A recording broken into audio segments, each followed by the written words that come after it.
Hello friends, welcome back to my YouTube channel. आज मैं आप लोगों को लूप सिखाऊंगा कि लूप किस लिए चाहिए होता है प्रोग्रामिंग में और लूप की क्या ज़रूरत पड़ती है हमारे कोड में। जैसे कि आप सब जानते हैं कि अगर हमें कोई चीज़ बार बार करनी हो तो उसके लिए हम लूप का इस्तेमाल करते हैं। तो चलिए मैं आपको पहले बता देता हूँ हमें लूप में क्या क्या चाहिए होता है। जैसे कि आप यहाँ पर देख रहे हैं, सबसे पहले मैं आपको एग्जाम्पल लेके बताता हूँ वाइल लूप का। यहाँ पर आप देख सकते हैं, सबसे पहले हमें इनिशियलाइजेशन करनी पड़ती है।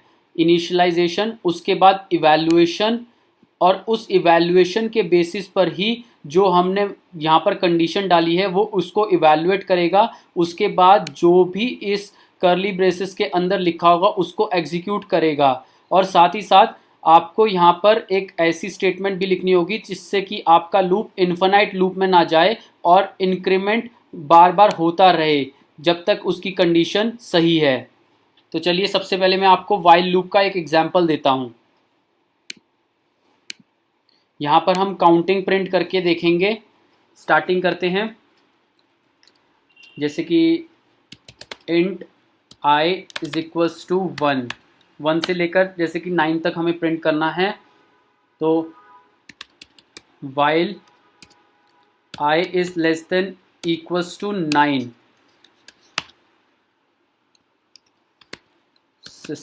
sysो and then I। यहाँ पर जैसे मैंने आपको बताया था कि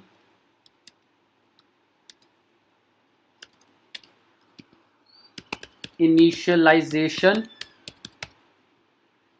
फिर हमने यहाँ पर क्या किया, इवैल्यूएशन, कंडीशन का जो भी हम चाहते थे। यहाँ पर हमने इंक्रीमेंट किया अपनी वैल्यू को। तो आप यहाँ देख सकते हैं, मैं आपको यहाँ पे कंपाइल करके दिखाता हूँ कोड को। कोई एरर नहीं है। अब आप यहाँ देख सकते हैं कि मुझे यहाँ पर 1 से लेकर 9 तक काउंटिंग प्रिंट करनी थी। तो उसके लिए आपको क्या क्या ज़रूरत पड़ी। सबसे पहले आपको अपने कोड में अगर लूप को यूज़ करना है तो उसकी इनिशियलाइजेशन करनी होगी। इनिशियलाइजेशन सिर्फ एक ही बार होगी आपके लूप में। उसके बाद आप कंडीशन के बेसिस पर ही उस चीज़ को इवैल्यूएट करेंगे और आप अपने वाइल लूप के अंदर एक ऐसी कंडीशन डालेंगे जिससे कि वो एक टाइम के बाद रुक जाएगा। तो अगर मैं आपको एक चीज़ और दिखाता हूं कि अगर आपने यहाँ पर इंक्रीमेंट नहीं किया तो क्या होगा। अगर आपने इंक्रीमेंट की यहाँ पर वैल्यू नहीं डाली तो मैं आपको दिखाता हूं कि हमारा कैसे इन्फिनाइट लूप लग जाएगा। यहाँ मैंने कंपाइल किया, कोई एरर नहीं। अब आप यहाँ देख सकते हैं इन्फिनाइट लूप लग गया है। यहाँ पर कोई हमने ऐसी कोई कंडीशन ही नहीं दी, क्योंकि इन्फिनाइट लूप लगने का कारण ये था कि आपकी जो यहाँ पर इनिशियलाइजेशन में 1 वैल्यू है उसको कभी इंक्रीमेंट होने का मौका ही नहीं मिला। वो हमेशा इस कंडीशन को सेटिस्फाई कर रही है आपके वाइल लूप की कंडीशन में कि 1 is less then always be less than 9। सो इसलिए वो चलता ही जा रहा है। तो फ्रेंड्स, अब मैं आपको बताता हूं फॉर लूप के बारे में। तो फॉर लूप में आप जैसे कि देख सकते हैं, फॉर यहाँ पर आपने हर एक चीज़, जैसे कि आपने पहले यहाँ पर इनिशियलाइजेशन करी, फिर कंडीशन दी और उसके बाद फिर इंक्रीमेंट कर रहे हैं। लेकिन हम यहाँ जो फॉर लूप है उस फॉर लूप हमारा बेसिकली कॉम्पैक्ट हो जाता है। और आपको यहाँ पर ये देखना है कि कैसे फॉर लूप वर्क करता है। पहले हमने इनिशियलाइजेशन कर देनी है, उसके बाद हमारी इवैल्यूएशन हो रही है, उसके बाद हम इंक्रीमेंट कर रहे हैं। तो हमारा लूप कैसे चलेगा, initialization, evaluation, increment.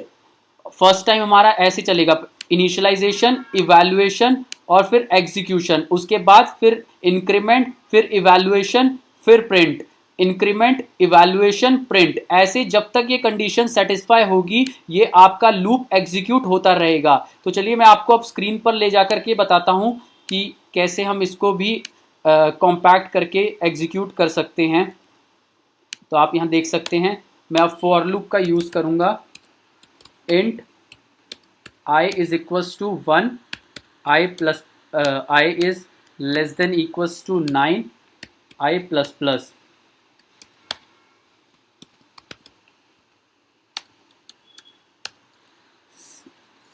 System dot out dot print ln।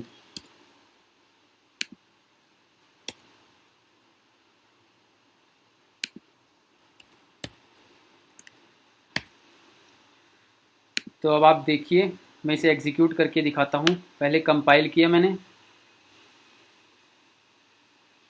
कोई एरर नहीं। अब मैं एग्जीक्यूट करके दिखाता हूँ। सिमिलर मैनर में वही आउटपुट दिया है इसने, 1 से लेकर के 9 तक की काउंटिंग यहाँ आप देख सकते हैं। बस ये आपके लिए एक कॉम्पैक्ट हो गया है। आपको बस ये चीज़ समझनी होगी इस लूप में कि कैसे कैसे चीज़ें वर्क कर रही हैं। पहली बारी में ये आपकी ऐसे वर्क करेगी, इनिशियलाइजेशन, इवैल्यूएशन, एग्जीक्यूट। उसके बाद फिर ये इंक्रीमेंट और इवैल्यूएशन पर वर्क करेगा और फिर प्रिंट, ऐसे वर्क करता जाएगा आपका बार बार, जब तक आपकी कंडीशन सेटिस्फाई होती रहेगी। तो फ्रेंड्स, अगर आपको वीडियो पसंद आई हो तो इसे सब्सक्राइब कीजिए और मेरी डेटा स्ट्रक्चर्स एंड एल्गोरिदम की सीरीज़ में बने रहिए। और फ्रेंड्स, आप इन्हें एक सीक्वेंस ऑर्डर में वॉच कीजिए, बिकॉज आप अगर सीक्वेंस में वॉच करेंगे तो एक फ्लो बना रहेगा और चीज़ें आपको समझ आएंगी। तो मिलते हैं अगली वीडियो में। Till then, bye and take care. Thank you very much.